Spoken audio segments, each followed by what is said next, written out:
Welcome to Get Better Basketball Live. I'm Coach DeMarco, and today I'm going to give you a breakdown of one of my favorite sets to use against a box and one defense. You're not going to want to miss this episode. But before I break it down, make sure you hit that like button down below, turn on your notifications, and subscribe to the Get Better Basketball YouTube channel for more great video breakdowns each and every week. Another Get Better Basketball Live is up now. So we look at a box and one defense. There's a number of different players that they could play the box and one against. They could do it against the point guard. They could do it against the 2, the 3, the 4, and the 5. It's less typical to see a box and one against the 5, which is why there's less information out there regarding how you would attack a box and one if they do it against a traditional post type player.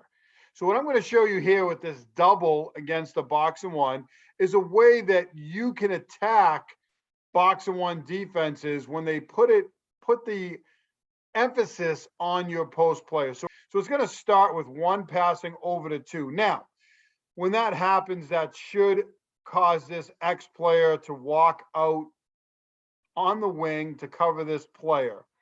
As 0-1 makes the pass to 0-2, they're going to come right down and they're going to set a double screen with 0-4 for our 5 player.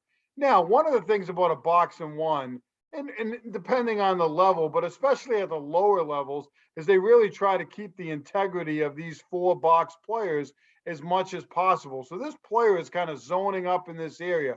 By essentially overloading this side, it's going to make it a lot more difficult for them unless these players can react and transition to this side of the floor. But even if they do that, there's options that we're going to have. So as that double screen is set with 0-4 and 0-1, our 5 player is going to dive down to the low block.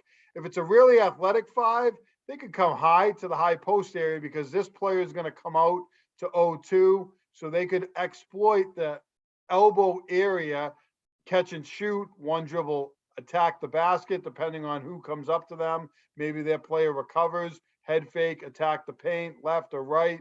So there's options, and obviously some options to kick out. I like to put my best shooter in this corner, as you see here, because I feel like when the ball goes to 0-2 and this player comes out, eventually teams might try to hold this block player to help as 0-5 cuts through this double screen. That's great. Go to the corner and 0-3 will have a shot. So 0-2 on that catch, they can look right inside the 5 as we see here, or they can hit 3. I like to hit 3 in the corner if at all possible. It's a better angle. I mean, 0-2 could take a couple dribbles and hook that ball into 5, but I think it's better if we can go quickly to 2 to 3, and it's going to cause this player on the block to come out. If we set a good screen on that defender, who is the box and one defender on 5, we can go from 2 to 3 and dump it right inside. They can get an easy 2 points out of it. The other options are for 3 to shoot. If this player cheats inside, 3 can drive the baseline, which would cause defenders to react and shovel the ball to 5. They can hit a layup. They can hit 4. 0-1 can relocate. They can kick it out to them. So a lot of different options here. Now, the other piece to this, if you don't get 5 the ball, is that after setting the screen, 0-4 can flash to this open space, and you really true 4-player overload to this side.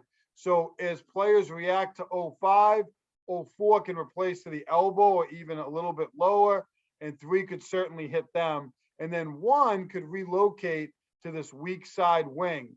What'll happen sometimes is the defense will over pursue and they'll get all their defenders to this right side.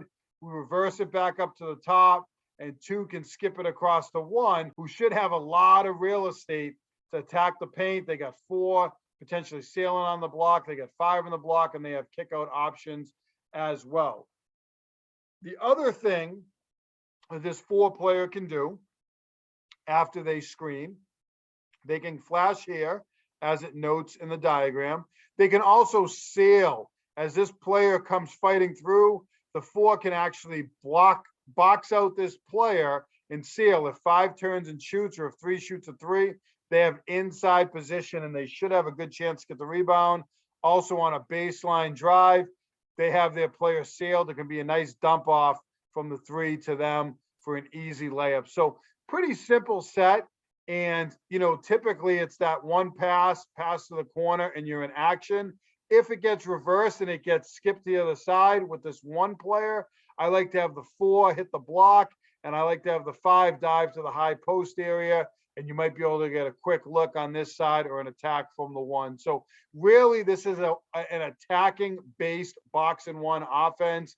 We're not going to waste any time. We're not going to look to hold the ball out on the perimeter. It's going to be a pass to the wing, to the corner, and then right inside. And we're looking to really attack the box and 1.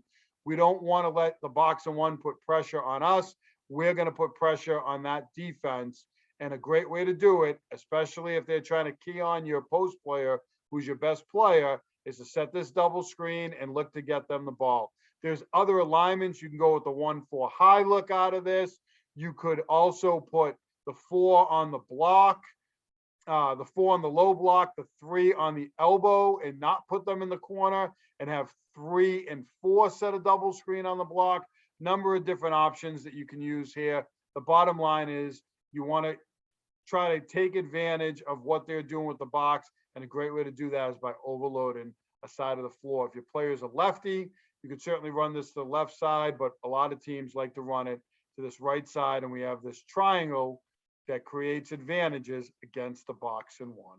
This is a really simple concept that I use with my teams when I wanted to get the ball inside to one of my strongest players and they played a box and 1 against them.